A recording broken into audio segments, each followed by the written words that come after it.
Bonjour, donc suite à quelques demandes, je vais faire une capsule qui va vous montrer comment centraliser l'information ou bien comment créer par exemple un cahier de texte pour chaque classe.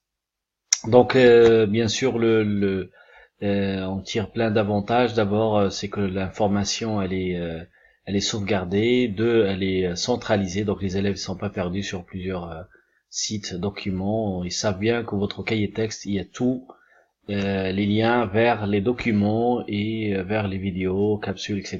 que vous allez utiliser dans votre cours. Donc, une première chose, c'est-à-dire, d'abord, le principe est toujours le même, c'est-à-dire, on va créer une page sur Google Drive. Tout le monde sait comment faire ça, mais je vais le refaire quand même.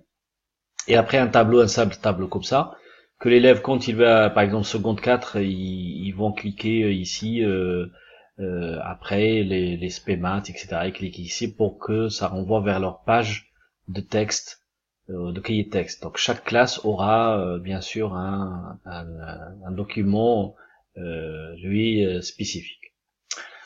Donc sur Google Drive, il faut avoir un compte bien sûr sur euh, le pack Google Drive. Il faut aller sur le Drive tout simplement. Après, on va ouvrir un nouveau doc. Donc, le nouveau doc, vous pouvez lui donner un titre. Donc, cahier de texte.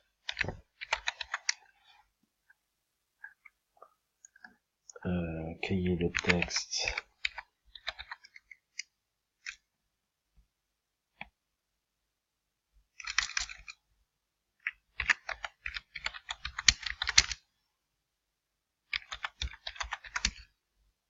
Par exemple, je sais pas, seconde 4.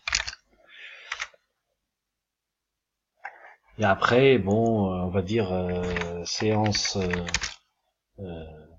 1. On fait la date. Bon, vous organisez comme vous voulez, hein, c'est pas moi qui vais vous montrer comment. Donc normalement, vous savez faire un cahier de texte avec le traitement texte, c'est exactement la même chose qu'un traitement texte sur Word ou bien OpenOffice. Alors, là où ça change un peu, donc là, par exemple, si je veux créer un tableau pour mettre mes documents, par exemple, je sais pas, doc 1 sur les intervalles en maths, les intervalles. Donc ici, je vais mettre une insertion. Et d'abord, je dois aller chercher le document. Donc là, supposons que le document, sur Google Drive, je mets les intervalles, j'ai trouvé le document, voilà tout le travail derrière qu'il faut. Et je vais choisir celui-là. Donc je prends l'URL. Et là, oui, ici, donc on va mettre insertion. Donc vous allez sur lien. Et là, vous mettez l'adresse. Et ici, vous mettez ici. Voilà. Donc c'est une façon de faire. Voilà. Sachant que ce que je suis en train de faire là, il y a d'autres méthodes, mais je vais faire d'autres vidéos après pour vous expliquer comment ça marche. Euh, donc, donc l'insertion, c'est pareil qu'un doc, donc on peut même insérer plein de choses, des photos, des bouts de sites, etc. Donc il n'y a pas de problème. Alors une fois on a fini ce travail-là, on peut partager ça euh, tel qu'il est. C'est-à-dire en mode lecture, on peut le partager, sauf que moi j'ai remarqué qu'il y a des problèmes de lecture sur certains portables chez les élèves.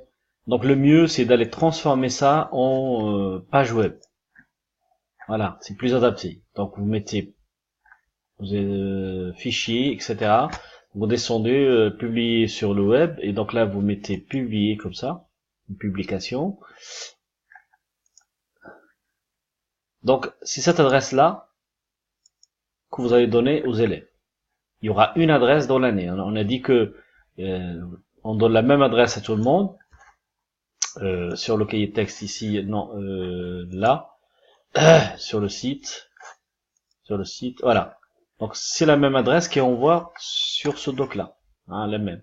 Alors, mais cette adresse-là, je sais pas si vous l'avez remarqué, mais elle est vraiment très longue. les titres longs, hein, comme je fais là, publier un, donc la publication, donc cette adresse, elle est pleine. Donc il faut trouver un moyen pour la réduire. Donc vous allez sur Google.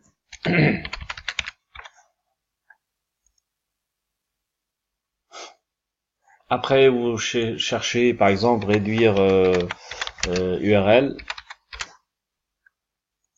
Donc là, il y a plein de sites qui proposent. Je prends le premier, il n'y a pas de souci par rapport à ça. Et là, voilà. Donc je mets mon adresse que j'ai copiée sur le doc et je mets minimiser. Donc là, il y a un petit problème. On va recommencer.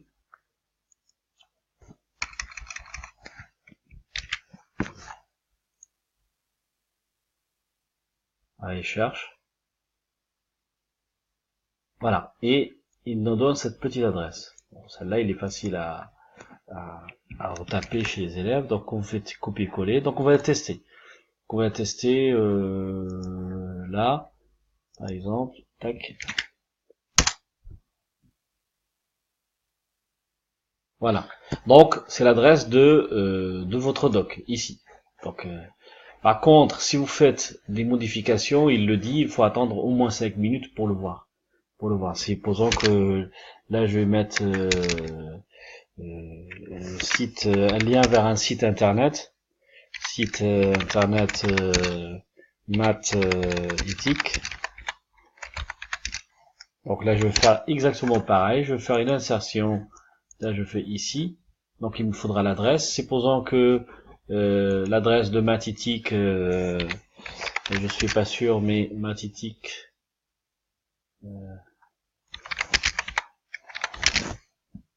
Je cherche l'adresse.